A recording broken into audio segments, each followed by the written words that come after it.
प्रस्ताव आगे बढ़ाया दुर्योधन, तुम पांडवों को 5 छोटे छोटे गांव दे दो, पांडव उन्हीं 5 छोटे छोटे गांवों में संतुष्ट हो जाएंगे। युद्ध को रोको दुर्योधन, मैं तुमको वचन देता हूं 5 पांडवों को मनाने की जिम्मेवारी मेरी। इतना जब कहा दुर्योधन भगवान को चुनौती देते हुए बोलने लगा, हे केशव तुम क्या बात करते हो, 5 गांव देने की बात करते हो तुम? सुचक्रे नैव दास्यामि बिना युद्धेन केशव, हे केशव एक सुई के नोक बराबर भी जमीन में बिना युद्ध के उन पांडवों को देने के लिए तैयार नहीं हूं, 5 गांव कैसे दे दूंगा?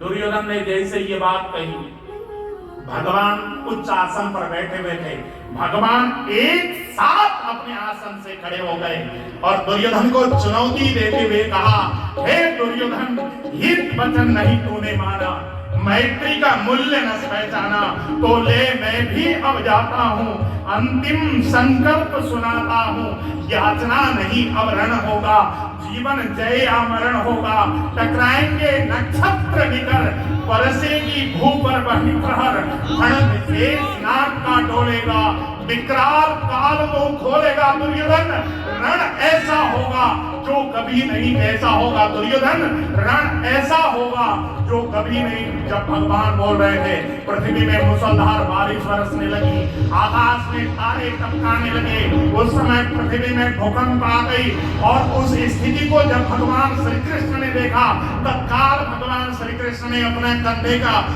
पीतांबर को नीचे जमीन में गिरा दिया, पृथ्वी को सांत्वना दी, पृथ्वी तुझे घबराने की जरूरत नहीं है, तेरी रक्षा करने के लिए, तेरे भार को उतारने के लिए मैं आया हूँ, संभालने वाला मैं हूँ, तुझे घबराने की क्या आवश्यकता, मैं हूं ना यहाँ पर। जैसे ही पृथ्वी को भगवान ने अपना पीतांबर गिराकर आश्वासन दिया, पृथ्वी बिल्कुल शांत हो गई।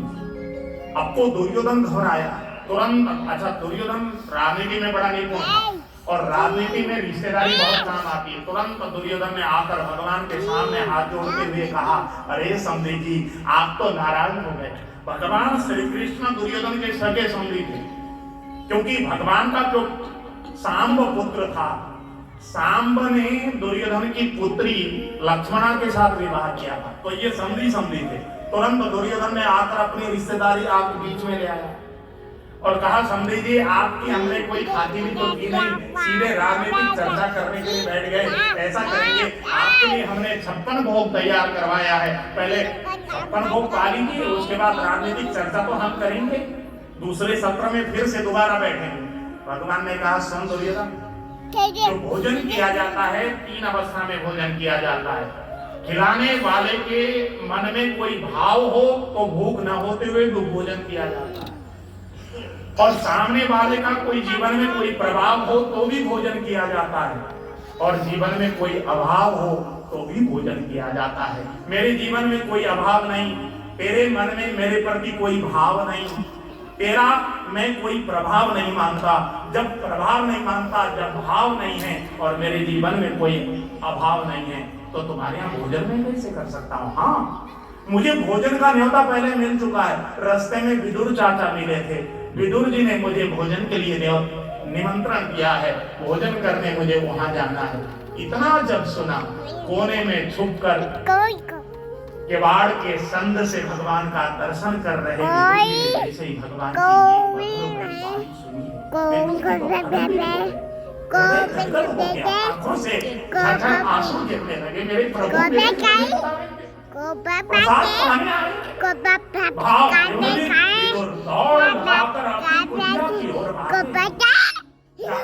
पत्नी सुलभा से कहा, सुलभा मेरे परमात्मा मेरे घर में प्रसाद पाने आने वाले हैं, तुम जल्दी से तैयारी करो देवी, मुझे जल्दी से झोला दो। भगवान का जो प्रिय वस्तु है ना माखन मिश्री, मैं बाजार से खरीद कर लेकर आऊं। झोला लिया है विदुर जी ने और बाजार माखन मिश्री खरीदने के लिए विदुर जी चले गए। इधर विदुरानी कभी भीतर जाती हैं, कभी बाहर आती हैं, बिल्कुल भूले न समाये विदुरानी कुछ भी। अब मैं कहां से काम शुरू करूं, कुछ समझ में नहीं आ रहा है। दौड़ लगाकर कुछ लकड़ी तोड़कर लेकर आई है बाग से, भीतर लकड़ी रखा है और एक टोकरी लेकर गई है बगीचे में, केले के फल तोड़कर लेकर आई हैं।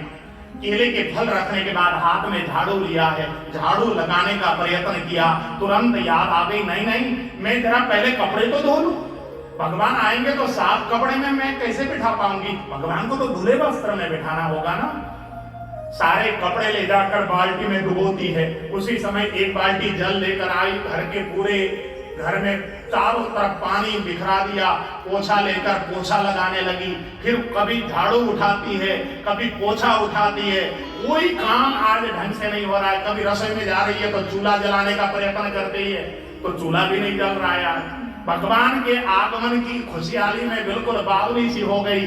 उसी समय विदुरानी को लगा कि नहीं नहीं मैं पहले स्नान तो कर लूं, भगवान का स्वागत बिना स्नान के मैं कैसे कर लूंगी। भीतर दौड़ कर गई है बाथरूम में और जैसे ही टोंटी खोला और स्नान करने लगी, गुनगुनाते हुए गोविंद का कीर्तन करते हुए। जैसे ही आज विदुरानी भगवान का इस प्रकार स्नान करते हुए भगवान का स्मरण कर रही है, स्नान करते करते भगवान उसी समय आ गए हैं द्वार पर और आवाज लगाई है, चाची चाची चाची। आवाज जब सुनी, विदुरानी स्नान कर ही रही थी, उसी समय मेरे गोविंद की आवाज जब विदुरानी के कान पर पड़ी, उसने टोंटी बंद किया, दौड़ लगाकर कपड़ा बदलना भूल गई। जिस अवस्था में स्नान कर रही थी उसी अवस्था में जैसे ही द्वार पर पहुंची, द्वार की कुंडी खोली और जैसे ही बाहर मेरे ठाकुर का दर्शन किया, ये तो बिल्कुल बलिहार हो गई और भगवान की नजर